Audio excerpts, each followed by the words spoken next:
Mwalimu, ulituambia ulianza utunzi kwanza au ulianza majiundo ya kimuziki kwanza, lakini baadaye ukajikita kabisa kwenye kumtumikia Mungu kwa njia ya ualimu wa kanisa, yani ukatikista. Ndio. Labda unawezaje kuyafanya yote kwa pamoja, huku ukiwa mwalimu, ukiwa katikista na huku unatimiza majukumu yako ya kiualimu kwa namna pekee, kufundisha na utunzi?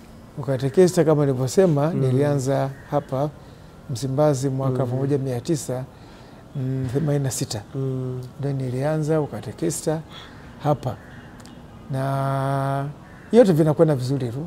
Kwa sababu hata unapofundisha shuleni kipindi cha dini, wakati mwingine wanaweza ukachombeza na wimbo. Kwa hiyo sikuwa napata shida sana, isipokuwa wakati mwingine kwa unalemewa na mzigo. Maana unaweza ukakuta umetoka kwenye shuleni, unarudi nyumbani, unapumzika muda mfupi, watoto wa komunio ya kwanza ama kipaimara wanakusubiri saa 11 kwaya. Na wakati mara moja unaweza kukuta unakumbwa na kitu kingine, kwa mfano labda kuongoza ibada ya mazisho, ya maziko. Sasa unarudi kule utakuta kwaya nao wanakusubiria.